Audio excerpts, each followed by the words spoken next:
Are you ready for a reboot? Welcome to the Sheila Mack Show, reality at its finest. History reminds us those hit hardest often become the change makers. This year, we've all hit crazy economic, social, and emotional rock bottoms. We all get knocked down. Something hits globally, locally, personally. It affects our health, finances, our relationships. We have to recreate a business or career. Each show, Sheila and her special guest will be sharing their reboot stories, guiding you with real solutions to upgrade and up-level emotionally, mentally, physically, spiritually, and financially. Here on NBC's KCAA Radio, Mondays at 1 and Wednesdays at 7 p.m. Pacific Time. If you're ready to pull yourself up by the bootstraps and bra straps, enjoy a listen.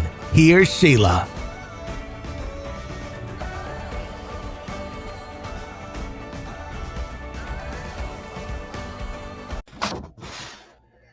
Welcome to the Sheila Mack Show, reality at its finest. Here we have real people sharing real stories and actionable steps to help you reinvent, rebuild, and reboot your life on your terms. I'm your host, Sheila Mack, and today we have special guest Brian Wright. Brian is the host of Success Profiles Radio, publisher of Success Profiles magazine, content marketing strategist, and book writing coach, as well as a ghostwriter. So right in time, we've got a ghostwriter right for the ghost season for close to Halloween. Yeah, that's a good one. Yeah. Yes, welcome to the show, Brian. Thank you, Sheila. This is going to be fun. I'm looking forward to this.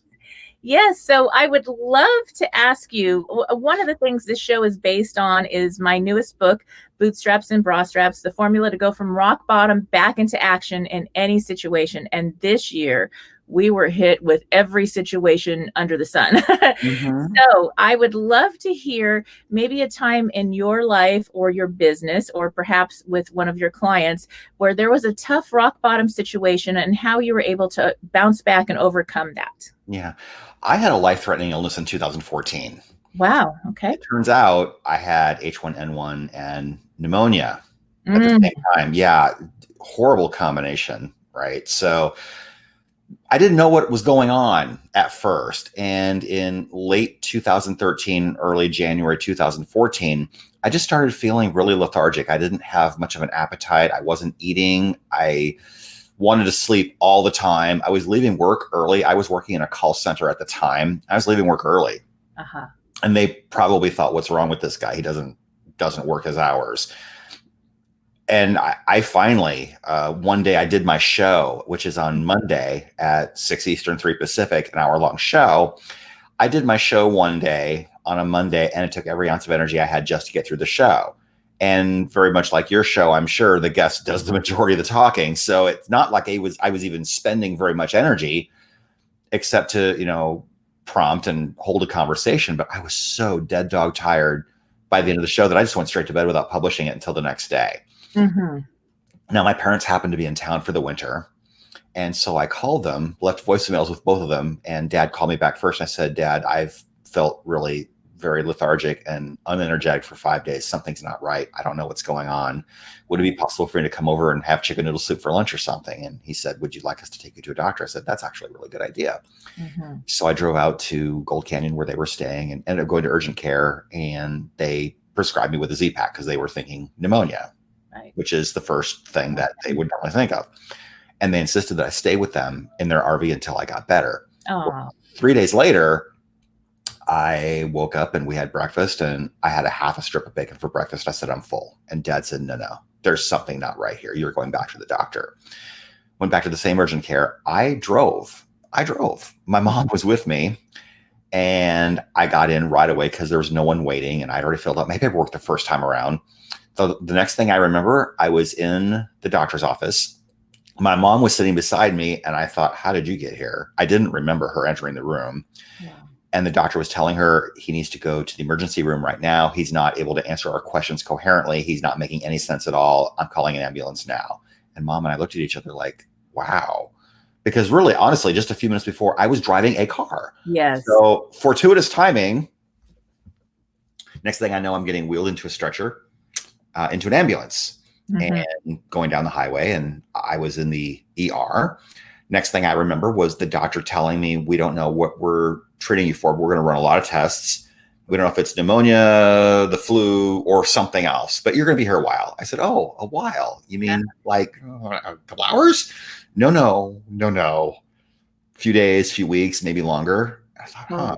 And then she mentioned ICU. So I thought, okay, this must be serious. I had no idea. I was so out of it. Right. And then she floated the idea that I could end up on a ventilator eventually. And I said, what does that mean? So here I was out of it, not putting anything together. What does that mean? Thank God she did not say life support. I would have flipped horribly. Yeah. She said, oh, that means we put a tube down your throat and the machine breathes through you. I'm like, I don't want that to happen. Well, it could. But we need to run some tests and figure out what's wrong with you. I asked my dad much later, how long was I in ER? Because I'm thinking 45 minutes. Oh, you were there for 6 hours. They were waiting for a room to open up for you. Wow. Yeah. So I really honestly had no idea what was going on. I was in ICU for 8 days. And I ended up in the regular room after that for 6 more. So I was in there for a total of 2 weeks. But I knew when I was out of ICU, if I'm in a regular normal room, light must be at the end of the tunnel. I must be going home soon. So every time a doctor or nurse or a respiratory therapist came into my room and asked me, how you doing? I would say, I'm going home soon. Yes. And I was just owning it and declaring it to the world, to the universe, to God, to everybody who would listen. The lung doctor said, yeah, we'll see. I'm like, okay, I'm not telling you anything anymore. You learn who your cheerleaders are, and she wasn't one of them. But I was just owning the idea that I was going to go home soon. Now, here's the big takeaway I got from this. Prior to ending up in the hospital, I read transcripts from 2 of my oldest shows, because back in the day I was transcribing all of my shows, and then I ran out of money. I couldn't afford to pay the transcriptionist anymore. So the first 20 episodes I had transcribed. Interestingly enough, the 2 episodes that I read were guys who had ended up in the hospital with life-threatening situations, and they both got out. How interesting is that? I mean, those were the 2 that I just randomly picked. And they were both told, you may not walk again, you might not live, you might not ever leave here, etc. And they both rejected the idea and started thinking about the things that they were grateful for and the things that they were going to do to impact the world when they left. So while I was laying in the hospital, I had plenty of time to think about that. Right. I figured I'm going to go back and do my show. I didn't have a magazine yet. Ghostwriting wasn't a thing yet, but I'm going to go back and do my show. I'm going to speak on more stages. And perhaps most importantly, I want to go home and play with the dog. So I took away the idea that I just need to be very aggressively grateful for everything in my life. I had to think about not taking anything for granted and just to make the most of every moment. So if I'm still here, there's a reason for it. And so I got out of that horrible moment just by focusing on the way that I wanted to impact the world at the end of all of this. I did put my radio show on hiatus for 3 months because respiratory issues. I couldn't talk for more than literally a minute at a time without feeling horribly and physically exhausted. It was just awful just to carry a conversation. But about 2 or 3 weeks after I got out of the hospital, I was able to start carrying a longer normal conversation again. And I realized that, about a month later or so, I could go back to doing my show. And I got a new job. The week after I was released from doctor's care, I got another job because I ended up losing the other job because I wasn't showing up for work. Oh, that's terrible. It is terrible. It is terrible. And I called them and I yelled at the administrative assistant. I said, you cannot fire me for being sick, blah, blah, blah. She didn't want to hear it. And she found a way to end the call very quickly. It wasn't a job that I wanted to fight for. So I didn't do anything. It wasn't that great of a job. So it wasn't worth fighting for. I ended up with something much, much better, and good riddance. It's all good. But that's the horrible rock bottom moment that I had to encounter. It was a health issue.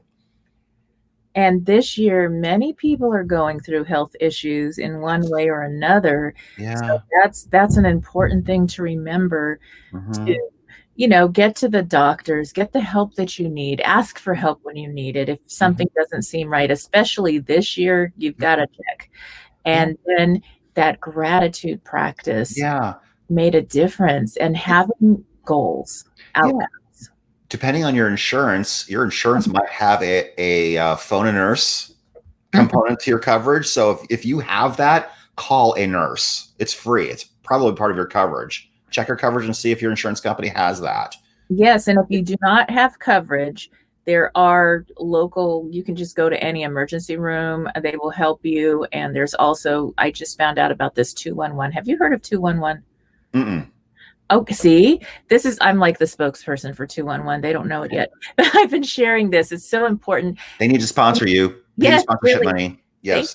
Thank you. What it is, my heart just goes out to everybody this year going through a rock bottom tough situation, whether it's a housing crisis, they're in an abusive situation, they're trying to get out, they're trying to break free from addictions because of the stress this year. They need financial help just to put food on the table. And maybe they've never ever had these issues before. Well, every single state in the United States has a 211. You dial 211 and you get a referral to suicide hotline, help, shelters, food banks, help with rental assistance, all kinds of different help, mental health help, all kinds of different things that you or a loved one may need.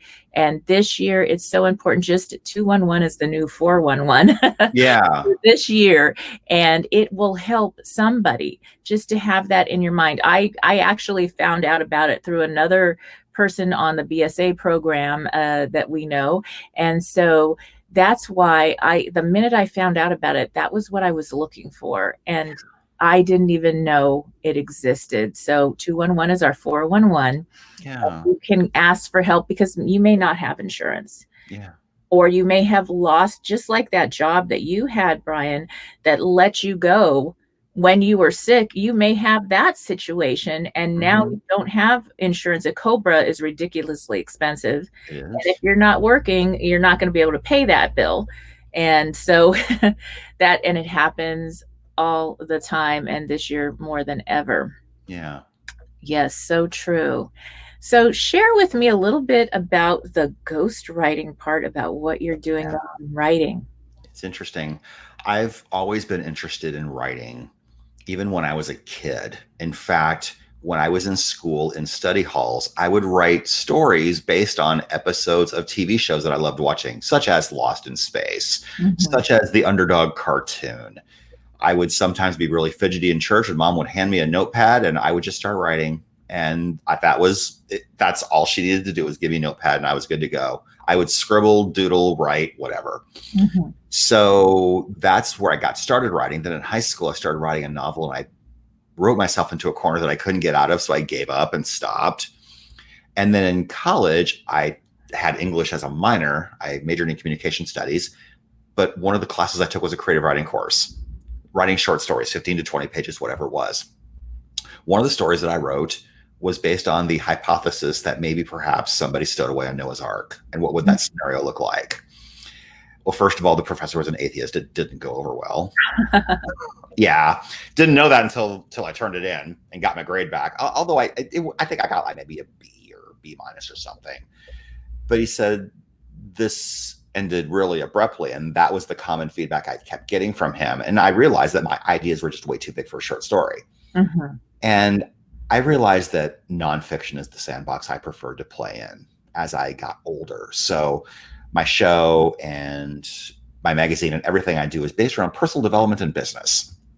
So I help people get their message out to the world in those two broad umbrellas. And there's a wide variety of things that can go under either of those two umbrellas. But I also taught public speaking and English composition and business math at a two-year business college when I lived in Nebraska for 8 years. And so I taught there for about 4 or 5 years during that time after I finished graduate school. And I realized, you know what, I've taught classes that tell people and instruct people on what to write, how to write, and putting that all together. So I figured by that time, I also had a book in 2009. And by the time I started ghostwriting, I thought, well, I've written my own book and I've taught classes. Maybe I could coach people, or maybe I could write books for people. And it took a while to get some traction. In fact, my very first client was a freebie. And he said, Brian, you need a testimonial. I'll give you a solid testimonial. You don't have to write it for me. Just coach me. Nice. So I coached him through it, and he gave me a great testimonial. And as soon as one person said yes after that, it started to snowball. And that's just how it is. Don't despise the day of small beginnings. Somebody will say yes if you keep persisting long enough. And then once somebody says yes and you have some social proof, then you have more to share with people. That is incredible. And it sounds like you are really living on purpose now. That other job that didn't work out, that wasn't something you loved, that wasn't in the field. So think about that. If you're listening right now, it may be that a door was closed, Yep. slammed in your face, perhaps. Mhm. You know, for a moment, it's like, okay, financially, it's not cool, whatever. Mhm. But it may be that you are guided to share your gifts and talents and your truth and passions with the world. And this year is the year to have fun with that, Yes. to go and do something. Hey, your hours got cut. Now you have 20 hours a week or 30, depending how many hours you work, to go Yeah. play and really find your truth. And you don't even have to leave your home or recording studio, depending what you're doing. Right. Here's what I learned though during the pandemic. For the first maybe 6 or 8 weeks, my business slowed to a screeching halt. Mhm. People were saying, I don't want to spend money doing what you're wanting to do for me yet.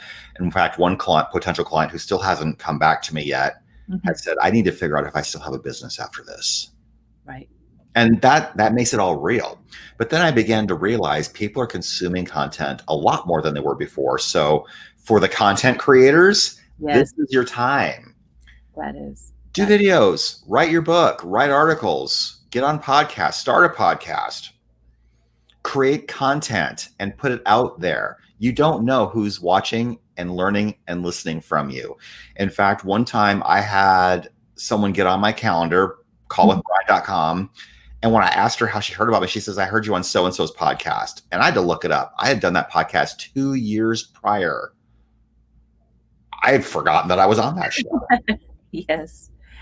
Yes, that is the thing. It is important to get your message and truth out there, especially this year. There is a lot going on, of course, politically in the United States with our political season here, which is very interesting to say the least. And then we have a lot of other unrest going on. Yeah. And I believe that things are reorganizing, hopefully to a much better level. This is the first year of a whole new decade. And so things are breaking down to be rebuilt with a solid foundation for the next 9.5 years or so going forward. That would be awesome. Yes, that would be. And we are so ready for all this to end that's difficult with COVID and whatever you want to call it, universal pause. It is so interesting. But if you are starting out, don't stop before you get started. Right. When you are getting your message out there, when you're building a brand, when you're building a business, when you're writing a book, even if you have somebody helping, a ghostwriter, somebody like that is awesome if this is your first book. And it's important to know that it takes a lot of time. It may take 6 months to a year for people to even get you on the radar. So if you stop before that because you want get rich quick tomorrow, that is not going to work when you're building your brand. No, because if you're trying to get rich quick, you're tempted to stop and start over doing something else. Well, if you keep stopping and starting over, you're never going to have traction with anything. Yes. And I think that also the richness, I mean, for me and for many people, when you find your passion and your truth, like you were in this writing and communications when you were really young. So this is your truth and passion, that you could do this for free. You just love it. And blessings show up for you as you go, but it's something that you love and you're helping people with it. And so when you have a purpose, when you're putting people first, that's going to make the difference for why you get up in the morning and what you're doing when you make it something that really can matter and help other people. One of the things I always say before a show is whoever is sent to be on my show and get their message out to the audience and their story and real life examples of how they rebuilt their life and got back on track, that somebody is going to be listening that needs to hear that exact message. And I love what you just said.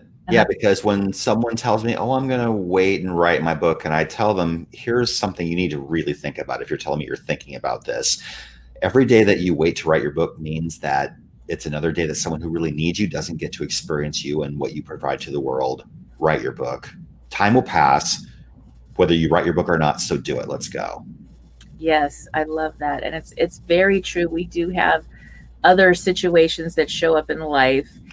But when you do the math on some of the time that you may be putting into things that aren't as vital or are not your passion, like for me, for instance, it took me a year to write my book and do everything. I've been in collaborative books, and I've actually helped with other people's books like you a little bit in the past, and did a whole bunch of script work years ago with the TV networks. So with that, I have experience, but I still took my time. And it was really interesting because I had to learn no. I had to learn that magic word of saying no. And in fact, I said no to so many people who, hey, do you want to go out? Do you want to go do this fun thing, that fun thing? And I was like, no, because I had a bigger hell yes. Yes. And that was the difference. And so it takes a lot of discipline. And this year, no matter what you're working on, if you're home, if you're not in a structured situation that you're accustomed to, you're going to learn to use this new discipline muscle that a lot of the entrepreneurs, they got it because they just love to work, I guess. Entrepreneurs tend to work twice the hours of a 9 to 5 for sure, especially when you're building something new. Yet it's a new muscle to have the discipline. And that even goes for parents listening in. If you have students, like I have 2 college age students at home because the dorms are closed. I am embracing and loving every moment of having my grown babies home with me for a little while. Yes, it is very difficult. One of them is super disciplined and getting all A's, and the other one's like really struggling, who usually is an all A student, because it's a different format. So have patience if you're a college student with yourself, or if you're parents with your student, because it is such a different environment to work from home. There's so many distractions, and it's how we show up as parents, as leaders, or if you're working online. Now you have employees that are working online that may need a little more reminders and structure, but also understanding, because this is such an emotional, interesting year, that we need to have a little bit more compassion as employers if you do have people that are working for you, because this is such a time. It is.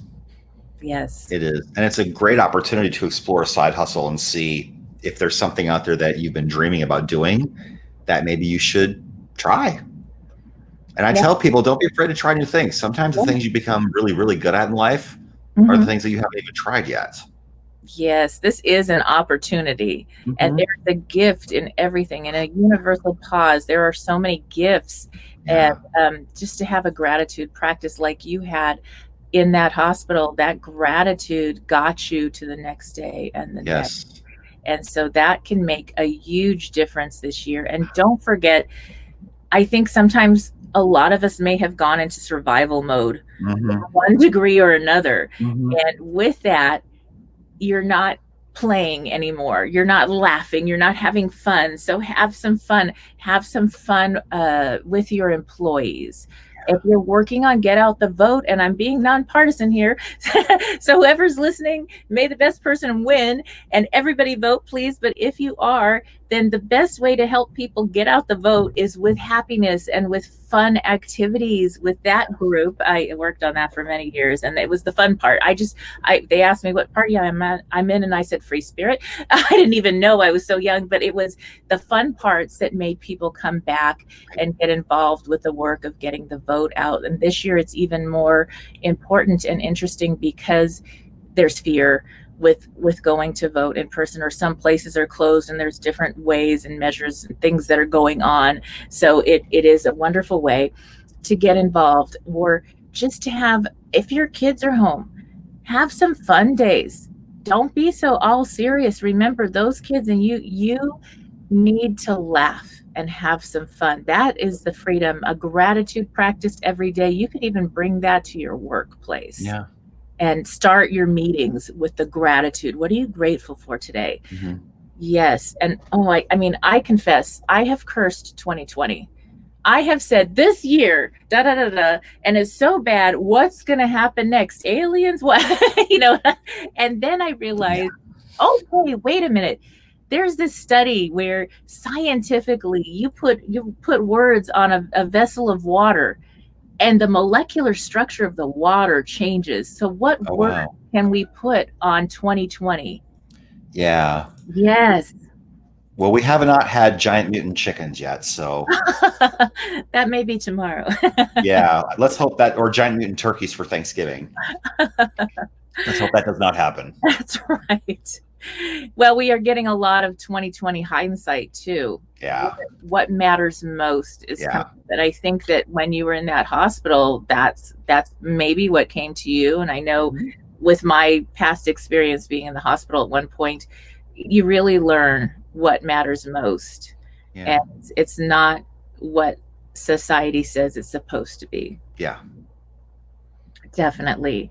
Now, I would love to hear more about your magazine and how you're helping people get their message out. Yeah. So I have been doing my radio show since January 2012.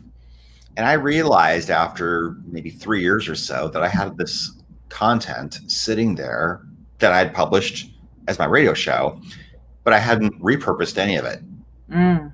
And I thought, what a crime this is to not repurpose material, because this is what you want to do. You don't want to spend all your time creating the, unique content all the time. You want to repurpose some of the stuff that you've done, because the stuff on my radio show repurposed into a magazine, that might be the first place someone sees me. Or if I repurpose an interview into a book, which I've done 2 of these. I've got 4 books overall, but 2 of them are Conversations with High Achievers books, which are compilations of interviews from my radio show. So people might read the book and not know that it came from a show. People might hear the show and not know that I do a magazine. People might see the magazine and not know I'm a ghostwriter, because I promote my own services in my own magazine, which of course you should do. Right. So you have to cross-pollinate. And so that's one of the reasons why I decided to create a magazine. Now, that magazine is almost 3 years old. Kevin Harrington was my first cover in December 2017. Oh my goodness. Yeah. And so it's available, by subscription, successprofilesmagazine.com, if you want to check it out and see who all's been on the cover. And you can subscribe and read every issue that I've done, including all the special editions where people are branded all by themselves. And I create those for my paying clients. Mm-hmm. Yeah, that's cool. And I'm doing a live event on October 20th and 29th called Authorpreneur Live, which is designed to help people write their books and then market and leverage them to build their businesses even further. Wonderful. So now how are you repurposing a interview like this? Then you're just doing transcription and making it into an article with somebody editing it, or that is a possibility. I certainly share out the links when I'm on other people's shows. I put them on either my website, or I'll put them on Twitter or LinkedIn and say, look at what, whose great show I was just on and we talked about. Definitely. So I make that commitment. And, when other people are on my show, I appreciate it when they share it out. Some do, some don't. And it's okay. You learn who plays nice in the sandbox and who doesn't, and that's fine. I take mental notes all the time. Yes. And I think it's depending on the person too. Yeah, of course. If they're super busy, or if they're just starting out and they don't know to do these things. Yeah. It's one of those situations, but it helps to get your message out. Like you said, you're always cross-pollinating, and that's very important to do nowadays, because people are looking at different media. Yeah. And if you put yourself out there often enough, your name is going to come up in Google search. Now, there are a lot of people named Brian Wright in the world. So that's why I go by Brian K. Wright with the middle initial. It's not a vanity thing. It's I want to separate myself from everyone else who's calling themselves Brian Wright. So you Google Brian K. Wright, and the first 3 pages, probably 25 to 28 of those links are me. Yes. So that makes a difference. So for those people that want to get into your magazine, how would they go about that? Do they apply, or? Yeah, if someone wants to write an article for the magazine, they can email me, or they can schedule a call with me, callwithbrian.com. We can talk about what the possibilities are for us to work together. Sometimes people want to be on the cover, and I have a program for that with my paying clients, where they can be branded by themselves with no other articles and no other ads. It's just a branding piece for your use, hypothetically your use. Right. So that's cool. And then I do my monthly magazine every month, and the person on the cover is usually somebody that people usually know for some reason or another. All right. So Brian, when do you sleep? You know what? It's interesting. I am an early bird. I go to bed between 9 and 10, and I get up around 5-ish. I'm up. Yes. Other people think that's awful. In fact, when I was a kid, my dad would wake up, early to go to work. He'd wake up at 4:45, 6 o'clock to be at work before 7. And he said, one day when you're an adult, you will learn to love getting up early. Oh, no, I will not. I do now. It happened. That is wonderful. And there's a lot of people that take advantage of the morning hours. Mm-hmm. I do too, but in a different way, because I may be up until 5 in the morning. Oh.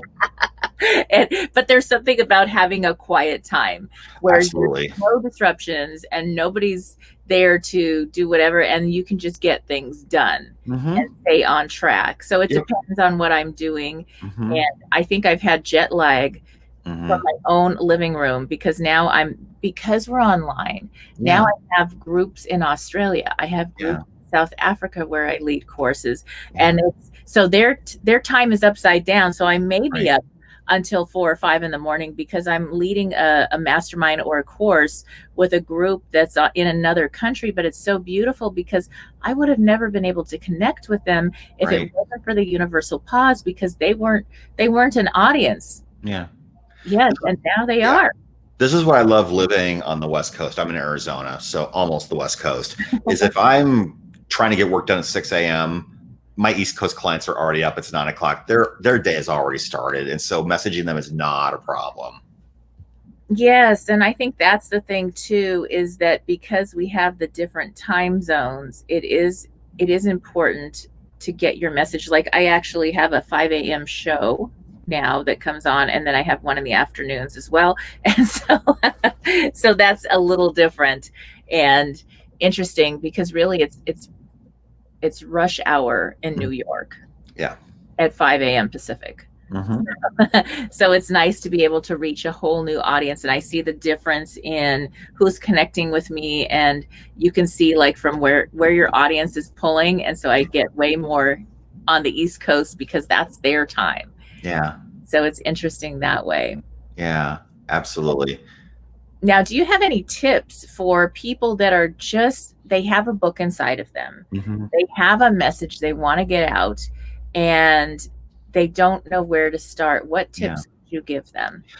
Well, first of all, you have to know generally what your idea or your message or your topic is going to be. I work with entrepreneurs who have businesses, and they usually have a pretty good idea what they want to put out to the world. But for anyone else, I would suggest a couple things. Number one, ask people you trust. If I was to write a book, what would you expect me to write about? And, ignore the snarky answers, people who are just trying to be funny, and go with the real ones. If a lot of people are saying the same thing, that might be your topic. If people tend to ask you the same questions over and over again, such as, how did you do that? How-to books are very popular. Yes. So if people are constantly asking, how did you do that? That might be a clue. Think about how you want to impact the world, what purpose you want to have in the world, and what you want people to think, do, or feel because they read your book. That might give you some insight. The second suggestion is have an end game in mind. A lot of people want to write the book because I want to tell my story. Okay, that's cool. Your friends and family will buy it and you'll sell 10 copies. What about everybody else? Yes. Why should I read your book? So what is the end game? Now, for someone like yourself and myself, one of the things might be listen to my show. It might be subscribe to my magazine. It might be sign up for Authorpreneur Live at authorpreneurlive.com coming up on October 20th and 29th. Whatever it is, however you want people to get into your universe, your book should flow toward that direction. Think about Rich Dad, Poor Dad by Robert Kiyosaki. Tons of value in the book. He gets you to think about money in a completely different way that flipped everything upside down. But he always made references to his cash flow game. And the end of the book, the end goal was, I want you to buy my game. Yes, I'm glad you bought my book, but I really want you to buy my game. T. Harv Eker, Secrets of the Millionaire Mind. Tons of value, a lot of great information, but all the way through the book, he would sprinkle little hints of come to my free 3-day event on a weekend, wherever it happens to be in the United States or Canada or wherever, and you'll learn a lot. But his end game is I want to upgrade you and sell you on some courses and quantum leap programs and extra learning opportunities. Great, not a problem.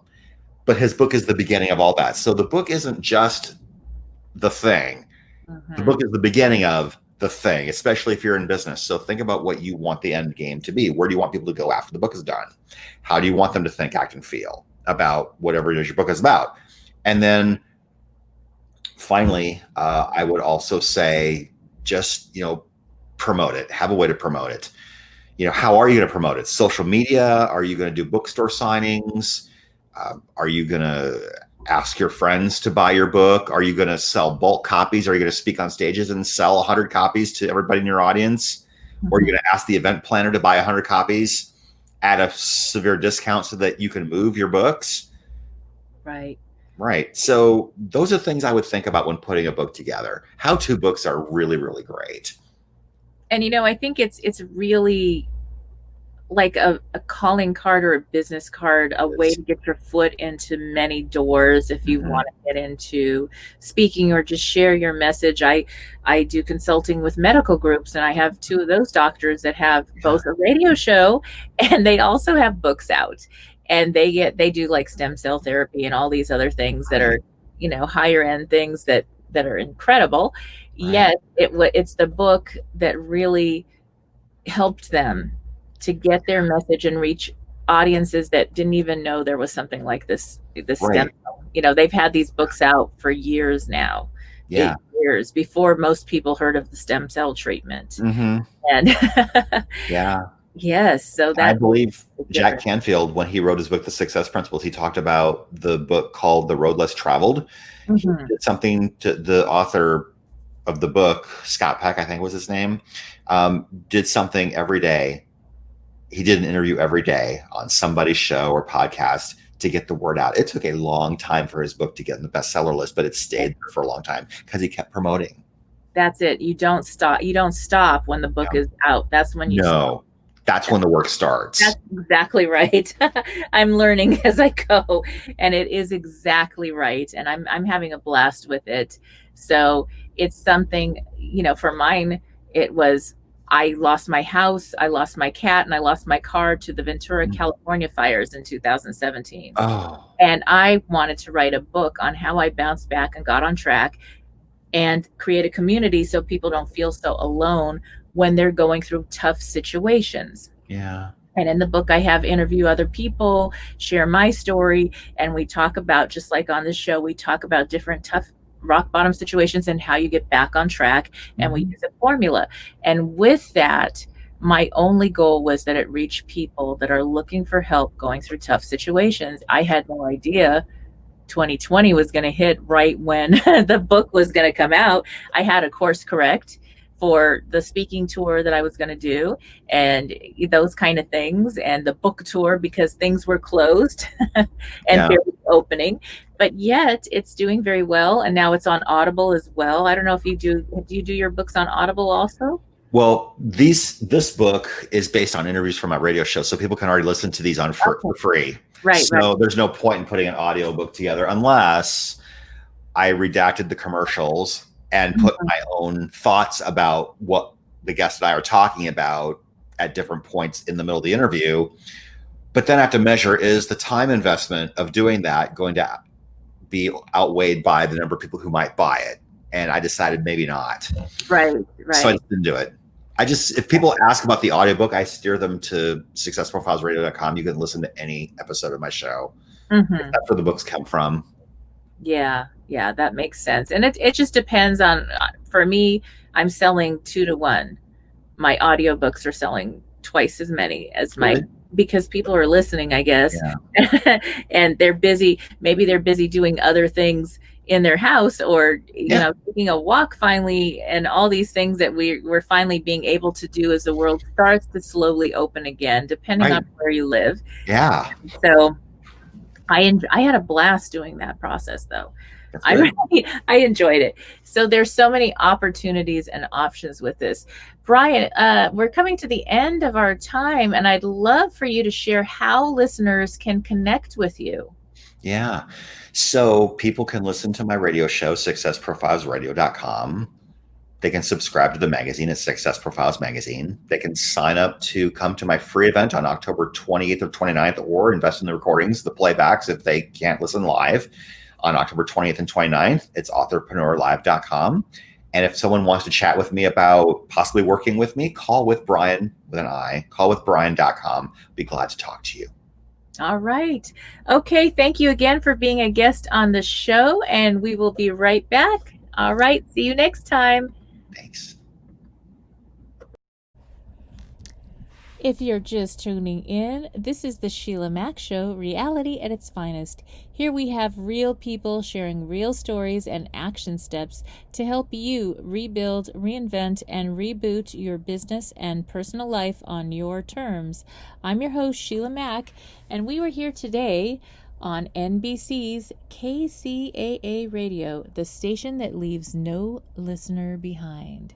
Today, we were focusing on an incredible guest and how we can apply the formula to any situation. We had Brian Wright on, and he originally shared about how his tough situation was going through some medical difficulties and getting back on track. And at a point like that, when we have a health issue happen in life, and it could happen to anyone at any age, and if you live long enough, you know you're going to have some little something show up.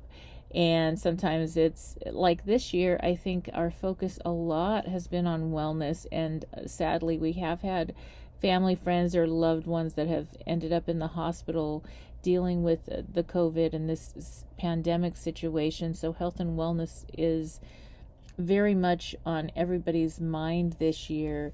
And the knowingness that there are ways to get back on track, even when maybe your hours get cut or your health insurance even gets taken away because you're not able to work. And so these things have shown up, and there's proof. Brian was proof of what is possible with getting back on track and knowing that you are not alone through this very interesting time. If you do have an illness or some kind of health issue that shows up, remember to get guidance, to get opinions, go to doctors, of course, and then ask for help when you need it. Connect with your community, your circle of friends, and friends outside of your circle who also may just give you that moment to let you know that you are not alone. If you feel like you need to get connected even more, or if you're concerned about maybe losing your health insurance and not sure what to do, or feeling depressed or discouraged, or having housing issues or other issues because this year, maybe if you had an illness, you're not able to pay your bills or meet your needs because you're not able to work. So one of the things that I'd like to share about is, not everybody knows, and maybe you do, but there is this 211, and it is the new 411. It is very important, beautiful information to keep in your phone or in your mind to share with anyone that is going through a really tough spot. Sometimes all we need to do as a friend or an employer or for a coworker or someone in our community is to listen. But it's nice to be able to also give somebody resources in one by pressing 3 numbers, or just just put in Google search 211 and your state. So 211 and Los Angeles or California, 211 Nevada, 211 Texas, and you will actually get local resources that a family, friend, loved one, or maybe yourself may need. And that means they have housing, they have different referrals to help you with if you can't make your rent, which is something that's showing up now as people are able to now demand rents again. and this and that. And so all this different help, there's mental health help, there's help referring you. If you did lose your health insurance this year, there's help for that as well. So that's the beauty of 211, the new 411. So keep that in mind if you're an employer and people are back at your workplace, posted on your Zoom page or work group page, so that people know, when you're running a business, sometimes nobody wants to talk about what's really going on in their life or with their loved ones. And if they're able to have that resource available, it can make all the difference for them. All right. So I would like to share a short story from my book, and it is related to wellness and going through a difficult situation as well with health. So take a listen. Here we go. Along the way from here to there, you'll begin to attract the people, the job, the place to live, all of the opportunities that align with who you are, your essence, your truth, not anybody else's or even society's expectations of the way you're supposed to be. Once you have accepted that you are in charge of living your life and you begin to embody living your truth, people are going to see you. They're going to be inspired by you. Then you're going to hear, "Hey, can you show me how you did that? I want to do it too." When you assess your peer group and up-level according to your life purpose and vision, and once you have created a life shift for yourself, whatever that looks like, your life is not just full, it's fulfilled. Not only do you get more and better sleep, you wake up feeling rested and happy. You know that you're doing what you need to do. Yes, sometimes your heart will call you to leave certain friends or family members in order to find a more aligned peer group. From what I've seen, however, the ones who leave always return to lead their family and friends to success. Because your friends are more in alignment with your beliefs and value system, they support you while also pushing you toward your personal best. Life still involves work, but as a whole, it feels far more effortless. But you don't have to wait for the right person, right job, or right investment opportunity to show up.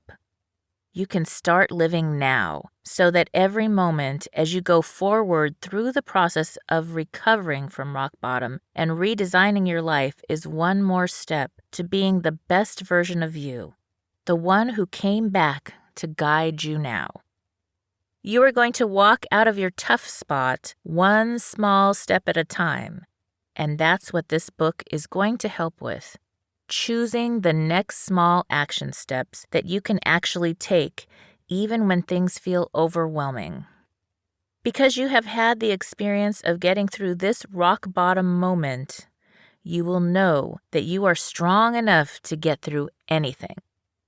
I've had more than one of my own rock bottoms and come out the other side.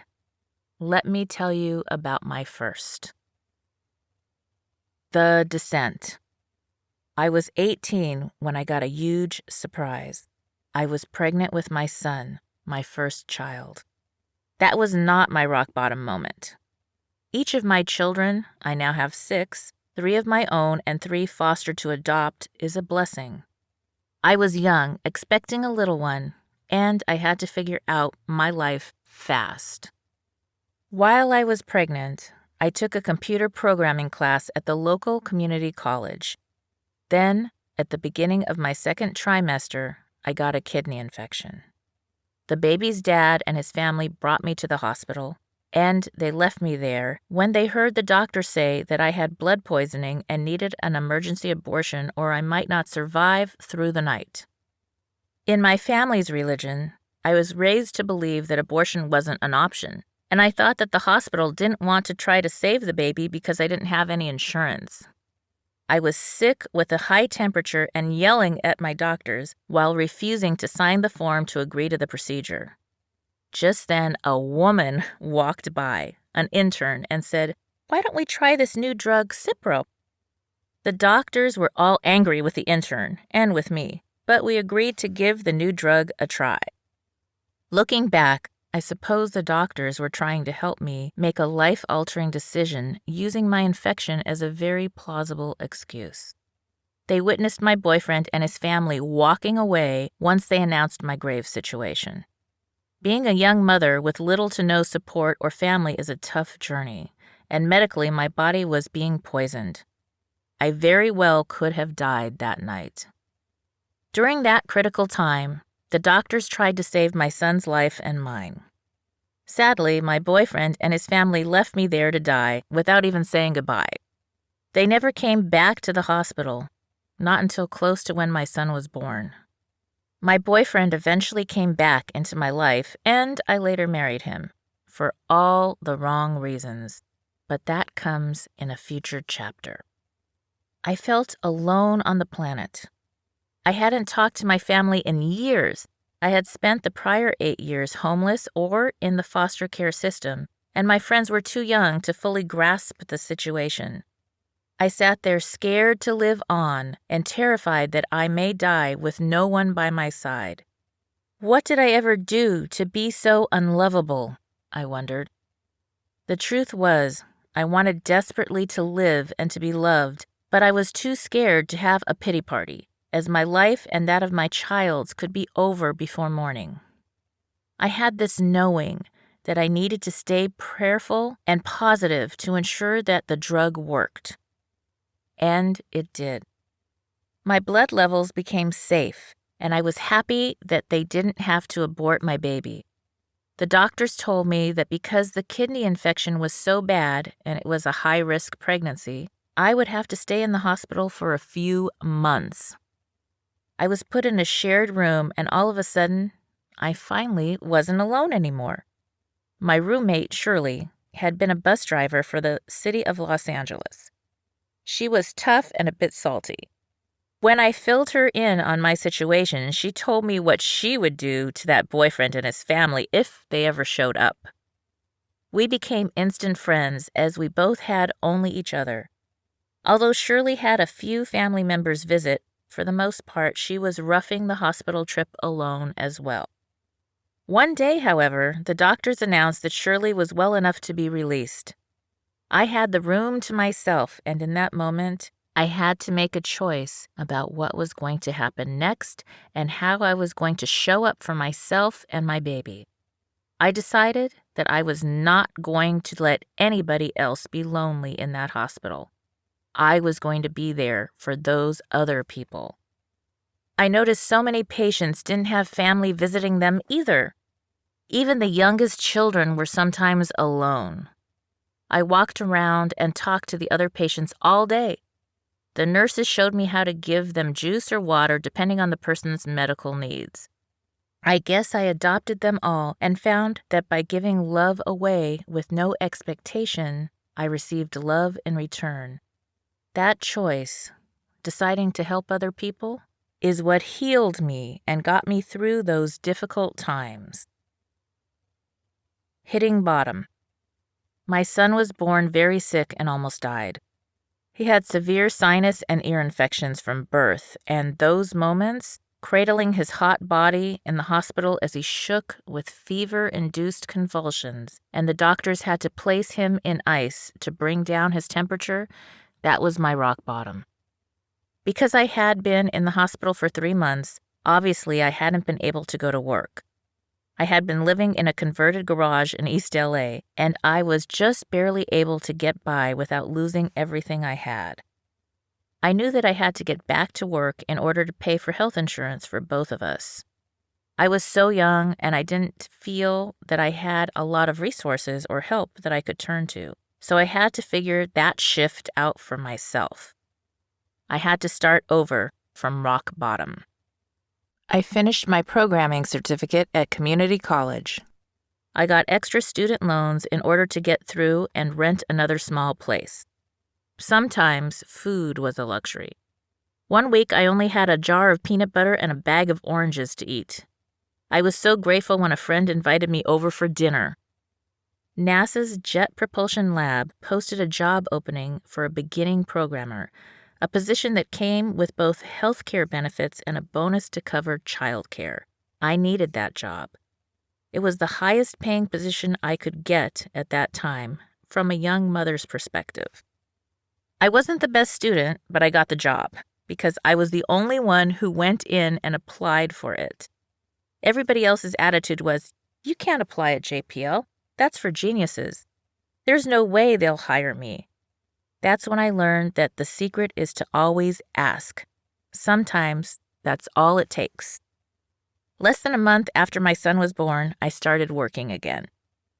I hated seeing my child suffer through these life-threatening ordeals. I couldn't provide everything that I wanted for my young baby, but that pushed me to go get the best possible job I could get, with the training I had to make sure his needs were met and we could get better health insurance. I was willing to climb every mountain to give this kid my best. Climbing out. I didn't love the computer programming job, but I did well at it. My son, however, kept getting sick. He attended a subsidized daycare and preschool program, but they would let sick children come in. My son's immune system wasn't very strong, and he caught infection after infection.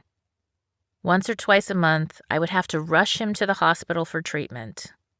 We would spend 4 or 5 nights there before it was safe to take him home again. I was exhausted from pulling all-nighters at the hospital, and I wanted my son to be in a place where he wouldn't keep getting sick.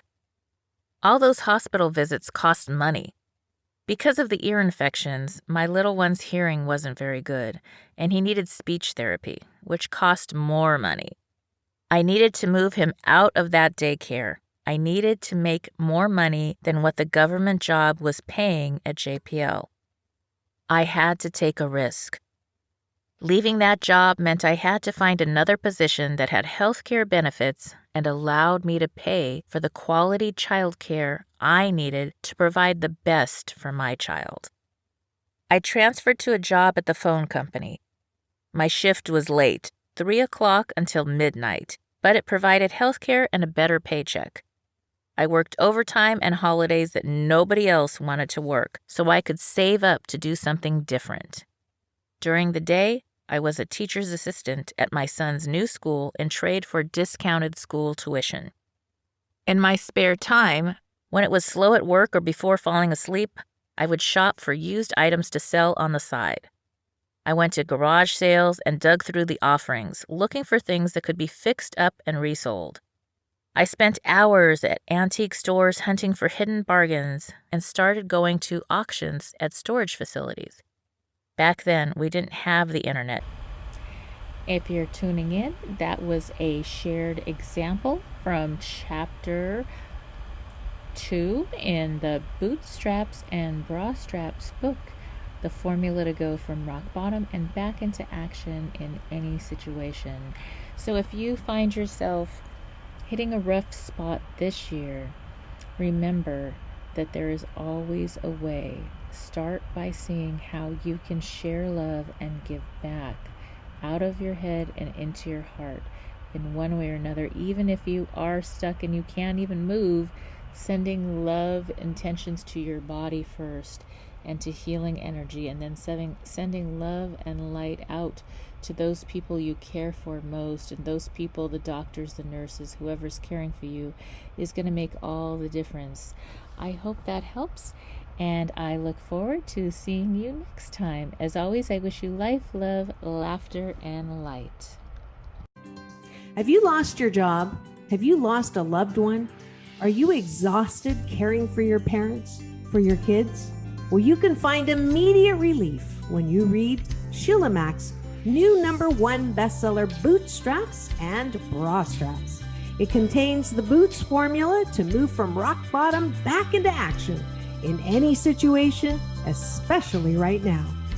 If life has knocked you down, pick yourself up with Bootstraps and Bra Straps. Get your copy at www.SheilaMack.com today.